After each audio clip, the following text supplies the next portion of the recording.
ইসলামী আন্দোলনের নেতা কর্মীরা ঝিমিয়ে পড়তে পারে না, ইসলামী আন্দোলন নেতা কর্মীরা ঘুমাইতে পারে না, ইসলামী আন্দোলন নেতা কর্মীরা ইসলামী আন্দোলনের যত নির্দেশনা আসুক না কেন প্রয়োজনে জান দেবে, প্রয়োজনে মাল দেবে, প্রয়োজনে জীবনকে বিলিয়ে দিয়ে হলো এদেশে ইসলামী হুকুমত অবশ্যই কায়েম করে ছাড়বে ইনশাআল্লাহ।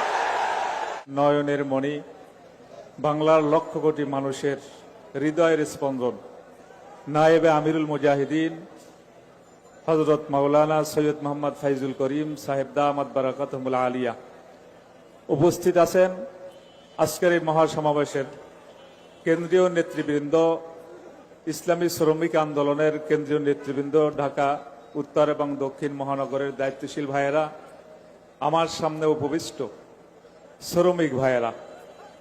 আসলে একটা কথা সবচেয়ে বড় সত্য, আজকে আমরা যারা স্টেজের ভিতরে এবং স্টেজের সামনে বসা আছি, আমাদের সকলের আজকের একটা পরিচয়, আমরা সকলেই শ্রমিক। যেহেতু আজকে শ্রমিক আন্দোলনের সমাবেশ, ইসলাম যেভাবে শ্রমিকের মর্যাদা দিয়েছে অন্য কোন ধর্মের ভিতরে সেইভাবে শ্রমিকের মর্যাদা দেওয়া হয়নি। আল কাসিব হাবিবুল্লাহ, এরপরে আল্লাহর হাবিবের নির্দেশ, শ্রমিকের শরীরের ঘাম মজার আগে তোমরা তাদের মজুরি দিয়ে দাও।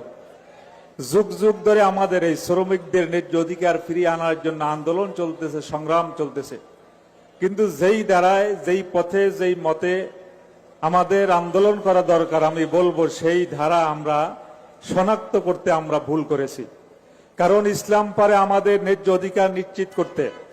অন্তত পক্ষে বাংলাদেশের বেলায় আমরা বলতে পারি, শ্রমিকদের ন্যায্য অধিকার যদি আমরা বাংলার জমিনে ফিরিয়ে আনতে চাই, ইসলামী আন্দোলন ছাড়া বিকল্প কোনো রাস্তা নাই। আমরা যদি শ্রমিকদের ন্যায্য অধিকার ফিরিয়ে আনতে চাই, মহতারাম আমিরুল মুজাহিদের নেতৃত্বে ছাড়া বিকল্প কোনো পথ আমরা খোলা দেখতেছি না। কারণ এদেশের জনগণের সাথে বারবার ধোঁকা দেওয়া হচ্ছে। যখনই যারা ক্ষমতায় যাওয়ার দুঃস্বপ্ন দেখে তখনই তারা শ্রমিকদের পক্ষ নিয়ে কথা বলে, কিন্তু যখনই তারা ক্ষমতার মস্তদে বসে সর্বপ্রথম জুলুম চালানো হয় শ্রমিকদের উপরে, শ্রমিকদের অধিকারের কথা তারা ভুলে যায়, আবার স্টিম রোলার চালানো শুরু করে।